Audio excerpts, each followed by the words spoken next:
Saya 15 tahun mengajar di Universitas Indonesia, kenapa nggak boleh? Saya mengajar di Sespimti Polri di Lembang. Saya mengajar di Seskogap TNI di Bandung itu. Saya mengajar di Lemhanas, kenapa saya nggak boleh? Saya memberi ceramah di luar negeri, kenapa saya nggak boleh masuk di Mataram? Anda itu manusia biasa, apakah tidak pernah ada penolakan?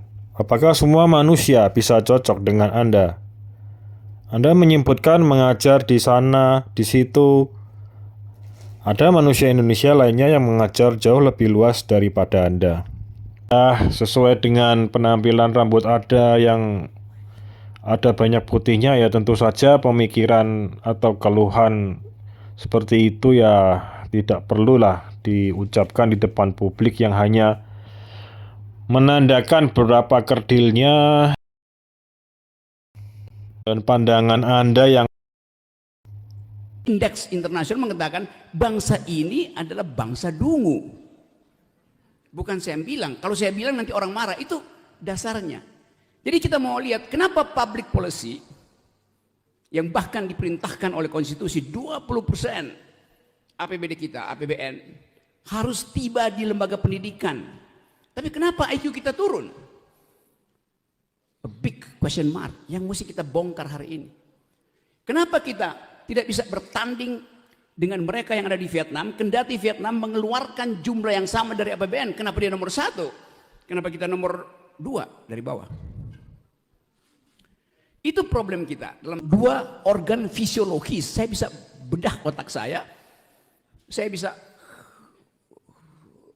rapikan mulut saya, tetapi ada orang Prancis bilang ada otak di dada yang tidak dimengerti oleh otak di kepala. Itu namanya batin, kolbu dalam bahasa Islam. Kolbu itu tak terbaca, tak terlihat, tapi dia mengendalikan kebersihan politik. Jadi kalau mulut kita gagal diperintah oleh akal, itu artinya akal gagal belajar dari kolbu. Dasar itu yang ada di Universitas Muhammadiyah. Ada keseimbangan antara rasional discourse dan sebut aja emotional atau potential emotional discourse. saya mengkritik Rocky sebagai pengajar, bukan sebagai manusia pribadi. Karena pengajar itu benda. Pengajar itu tidak punya perasaan. Tidak ada perasaannya. Pengajar kalau dikritik itu tidak bisa marah. Nggak boleh menghina presiden, nggak mungkin kita menghina presiden. Presiden itu barang, lembaga, struktur hukum. Yang boleh terhina adalah manusia konkret yang batinnya tergores. Jadi kita nggak boleh menghina Pak Jokowi sebagai kepala keluarga, tapi sebagai kepala negara dia boleh dihina, karena dia nggak mungkin terhina, karena dia nggak ada perasaan. Presiden nggak boleh punya perasaan. Pengajar boleh dihina. Pengajar tidak boleh punya perasaan. Ya ampun lah. Emangnya kamu itu Tuhan bisa melarang berperasaan? Bagaimana kalau guru atau pengajar tidak punya perasaan, muridnya digamparin, dipukulin? Bagaimana kalau presiden nggak punya perasaan, rakyatnya mengalami kesusahan, kesulitan, mengalami mafia hukum, mafia tanah, mafia-mafia yang lain, didiamkan saja? Kan jabatan dia presiden. Di depan membicarakan hal batin, kalbu. Di sini bicaranya kontradiksi, berlawanan. Jokowi sebagai manusia boleh punya perasaan. Itu yang mesti kita bedakan secara jernih. Boleh nggak presiden marah kalau dikritik? Nggak boleh. Boleh nggak polisi marah kalau dikritik? Boleh nggak jaksa marah kalau dikritik? Boleh nggak hakim marah bila dikritik? Saya bilang Rocky itu ya lumayan lah jadi pengajar, tetapi bila jadi kepala keluarga. Karena buat saya ijazah itu ada tanda orang pernah sekolah, bukan tanda orang pernah berpikir. juga berkhayal, memaksakan khayalan Anda kepada realita. Berpikir dicampur dengan khayalan. Makhluk yang memiliki kecerdasan itu ya pasti berpikir toh, Pak. Lah, emangnya kalau berpikirnya tidak seperti Anda dianggap tidak berpikir? Semester 1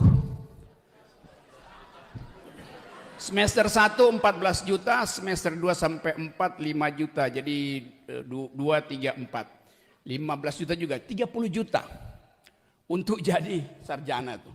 30 juta. Sedikit sekali itu. 30 juta itu kalau di kurs dalam dolar $2.000 cuman. Karena dolar sekarang udah 16.000. Ntar lagi naik 17.000 tuh. Sedikit sekali. Nah, ini bukti bahwa Anda hanya pandai bicara dari kacamata sendiri, kacamata Anda yang berbingkai hitam itu. Anda tidak bisa memahami pandangan dan kondisi manusia lainnya. Tapi saya mesti terangkan dari awal, itu bakal berantakan karena nggak ada yang masuk akal di dalam uraian itu. Tentu kita bangga ada IKN, tapi batas dari ambisi adalah APBN. Batas dari ambisi politik adalah APBN itu. Jadi public policy dibuat dengan ambisius, itu yang membuat berantakan Indonesia. Oleh karena itulah keterbatasan atau tidak adanya APBN itu, ya makanya oleh karena itu diusahakan pendanaannya itu dari para investor luar. Anda itu gimana sih? Ada problem makanya dicarikan solusi. Ya justru bagus presiden yang sudah mengupayakan itu. Malah dibilangin sales lah apalah. Saya akan bayar pajak kalau pajak saya itu dinikmati oleh tetangga saya yang tidak bisa bayar pendidikan. Maka saya rela. Saya rela pajak saya dipakai oleh komunitas yang miskin pendidikan. Saya nggak rela pajak saya dipakai IKN yang nantinya akan jadi fasilitas untuk tukar tambah dengan oligarki. Itu prinsip keadilannya di situ tuh. Burung untuk kembali bercumbu di pohon-pohon di Kalimantan. Itu dasarnya. Dan dunia hari ini bicara tentang environmental ethics. Bukan bicara tentang infrastruktur. Ya, Anda itu menyangkut pautkan mengenai kehidupan cacing dan burung ya. Ya, di tempat tinggal Anda aja itu sebenarnya mengganggu kenyamanan dari para semut, rayap, tikus, dan kecoa, Pak. Anda itu, waduh, parah. Nah, kemudian mengenai saat ini dunia berbicara tentang apa? Lah, dunia yang mana? Jangan disamakan. Dunia ini begitu luas, Pak. Apakah Anda bisa dipercaya mengenai bicaranya dunia barat? Sebentar bilang A, sebentar bilang B, suka-suka mereka sendiri. Ya dunia mereka ya mereka, dunia kita ya kita, jangan disama-samakan. Anda itu sudah mempersempit logik. Pada waktu IKN dipromosikan, ada 2 nama dunia yang ditaruh di situ sebagai oversight committee. Sebagai ya semacam konsultan. Satu adalah Raja Arab Saudi. Yang kedua adalah mantan Perdana Menteri Inggris, Tony Blair. Pada waktu itu orang merasa bahwa IKN akan jadi simbol investasi yang beradab karena ada uang besar dari Arab Saudi.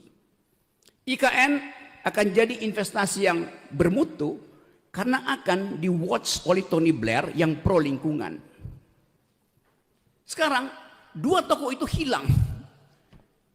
Tidak lagi ada di dalam desain itu. Tony Blair tidak jadi atau menolak menjadi konsultan. Raja Arab Saudi mengatakan bahwa SoftBank itu nggak mau biaya itu. Itu yang menyebabkan presiden kemudian jadi sales promotion boy, bukan SPG, SPB. Nah, ini ngaco lagi nih. Yang namanya kehidupan di alam ini ya selalu mengalami perubahan, Pak. Ya hal yang wajar lah bila terjadi perubahan-perubahan situasi kondisi itu hal yang wajar. Oleh karena itu kan dicarikan solusi. Bagaimana solusi berikutnya apabila terjadi perubahan yang tidak sesuai. Aduh, ini nih gimana ya? Anda pun mengalami perubahan. tidak selalu lancar. Kan Anda juga sudah diundang, direncanakan diundang, juga dibatalkan. Anda itu kok sepertinya nggak bisa bercermin, tetapi kok ngeker terus pihak lawan gitu loh. Kontrasnya, saya kasih kritik yang tajam aja. Sebulan lalu ada berita, Anda bisa lihat di YouTube.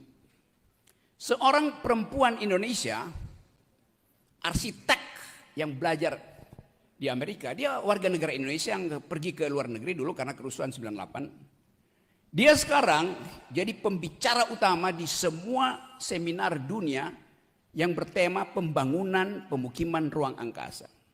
Dia kasih kuliah di Harvard, dia ngomong di Stanford, dia diundang oleh Elon Musk. Tugas dia adalah merancang pemukiman di Mars. Ini perempuan warga negara Indonesia. Sementara presiden dia masih menggali-gali beton di Kalimantan. Coba bayangkan jarak intelektualnya, jarak digitalnya jauh sekali. Yang tajam bagi siapa, Pak Rocky? Ya bagi mereka mungkin, tetapi saya yakin di antara mereka ada yang menganggap itu kritik pembodohan, penyempitan logik. Sudah pernah saya sampaikan bahwa kita memiliki ruang yang begitu luas, memiliki kehidupan yang berbeda-beda sesuai dengan porsinya, sesuai dengan perkembangannya masing-masing. Ya nggak bisa dong disama-samain. Yang di sana bicara mengenai hunian di Mars, di sini bicara mengenai sesuai dengan kepentingan keperluannya. Ya nggak salah. Itu nggak bisa dibandingkan, masing-masing memiliki dunianya masing-masing. Ya tidak semua kita bisa bertumbuh sama untuk membangun hunian di luar angkasa. Tidak bisa seperti itu alam ini. Anda itu seperti berhayal gitu loh. Berhayal memiliki alam sendiri, sesuka hatimu sendiri. Bicara di depan publik seperti itu. Anda itu tidak tajam. Tidak tajam.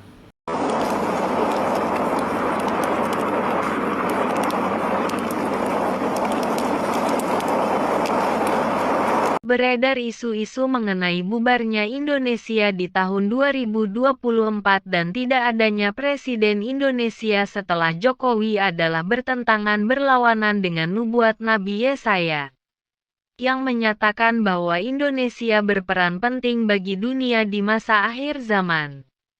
Indonesia tetap ada walaupun masih dalam penjajahan modern, masih bisa bertahan dan berperan penting di masa akhir zaman.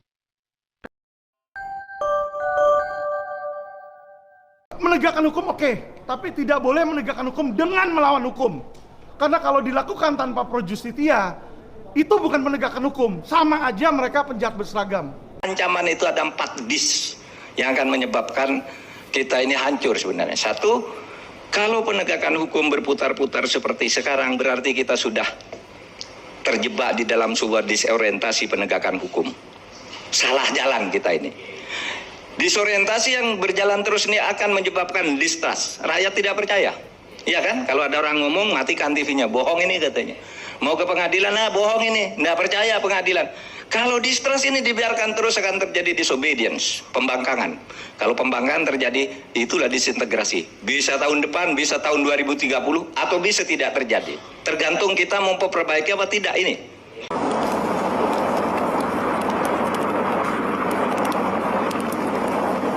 Suatu kebiasaan ya, bahwa segala sesuatu yang dikontrol oleh penguasa ya, sebelum harganya jatuh itu ditarik dulu ke atas.